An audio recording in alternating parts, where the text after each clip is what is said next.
all the fish and more. Good early morning. Welcome back to the Sardine News, 8th of March 2025. Okay, we're going to get through the conditions as fast as we can. It's going to be hot, and the atmosphere is stable, 1017, it's hardly moving at all. The moon is at 68%, so we're in neap tides. In fact, the tides jumped today. I'm going to talk about that a bit later. And the wind is going to blow a bit later, but right now it's offshore and absolutely perfect. The surf is firing, but the water's brown. So if you want earache, then you go in there. I don't know. Depends on where you are in relation to a river mouth, but just be careful either way. Some people even wear plugs. I don't know. I wouldn't be able to do that, but that's a good idea. All right, and the waves are cooking 2 meters east swell at 11 seconds. And as you all see now in the pictures, it is absolutely firing. Okay. Then we've got the tides, which jumped a huge amount. The first tide jumped 2 hours, and that's the low tide, and it's now 4 o'clock in the morning. And the high tide jumped 3 hours, and that's 11:37, 1.3 meters. There's hardly a difference, 0.3 of a difference, same as yesterday. But today is the official jump tide because the last tide only went 3 hours again. So it went from 2 hours to 3 hours to 2 hours. Now it's going to go all condensed until we get to spring tides. Okay, moving on. A big thank you to Cliff Bamber for always being on the spot. This is that beautiful Scott bro. Check out that swell. Imagine if the water was clean and it was dead low tide in spring. So anyway, that's all going to be coming up soon. Winter time is marching in. Offshores. Big strong south swells. Can't wait. Okay, next thing is, this is Umhlanga, Bruns Beach this time. Shot Casey for the film, for the video. Very nice. I'm not too sure if I'd go in that water, but anyhow, up to you. Earplugs. That's gonna start selling earplugs. Okay, fishing. There is some fish around. There are some fish around.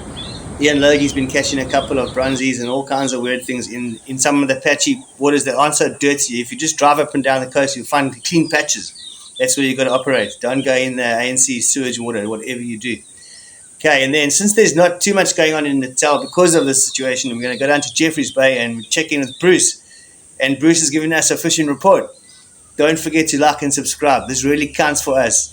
Every time I ask, I subscribe. But if I don't ask, it just carries on like normal. So please subscribe, like, share, follow, all those cool things. And I'll get our numbers up and encourage us to produce more of these reports. Okay, over to Bruce in JBay. Ciao, ciao. Yeah, dead fishes all over the beach. For the last couple of weeks, we've had cold currents coming in, whether it's the Benguela or upwellings or what. Who's the scientist? Yesterday, Trevor Brown was showing us this photograph of the black marlin on the beach in the morning. He says this guy found it, but he had to hurry to work and he couldn't do anything with it. He couldn't move it or get help or anything. No knife he had. So then we went to Nina's, and there's old Andre, and he was the man. He had all the photos of the eyes and all. Him and his brother got it and gutted it and took off slabs.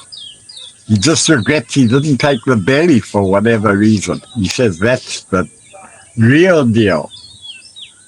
So there was over 200 kilograms. He couldn't turn it over to gut it properly. Yeah, so I don't know whether it was thin or not, but then Benjamin, he says, oh, there was a Kona lure. Andre said there was a lure in the gut and a hook with a round hook. A Kona lure, Ben was telling us. That fish starved, the gut was empty, no food in the gut. I don't think he was worried by the cold snap. That might have just helped him give up the ghost, who knows. Yeah, and then on the main beach, I saw the blackfish, and I went through my Smith's book, and it was a pufferfish. There's a very similar one in the fish, but this one seems to be darker. It was a fat fish, well over a foot long. And that's that fish, the pufferfish, that you can eat it if you know what you're doing in Japan. In Mozambique, they say you got to catch it alive and you got to know what you're doing. But the other tribe says, no, even if you know what you're doing, still some die. Yeah. What's the fishy business in JBay lately? Last of the swell today was pretty clean and glassy and pristine. Wonderful conditions, head high and a bit sometimes. All right, that's it from Indawo Yamapupo, place of dreams. Better known by the Portuguese as Bairro de San Francisco. They came and named the corner town Jeffreys Bay after this Captain Jeffreys, who never had a boat. He had some sort of dubious army rank. That's JBay for you. We call it Dogtown now. Every man and his dog is retired here, and they shit everywhere. And shit is a good word out the Bible. If you want to look at Isaiah 12, verse 36, better be a St. James version, because these people sanitize that whole book. They always have, always will.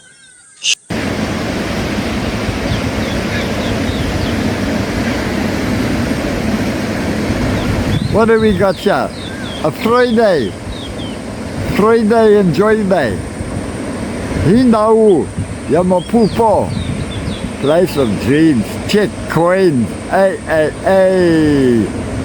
You see the swell direction, whatever it is. And tubes. Check it out. Yee-hoo. Take that drop. Actually, it hit the point first. We missed that section. We got a bit of a blunder, and there is a bit of a Sunday scene. And Uncle Richie just survived his bus accident. Yeah.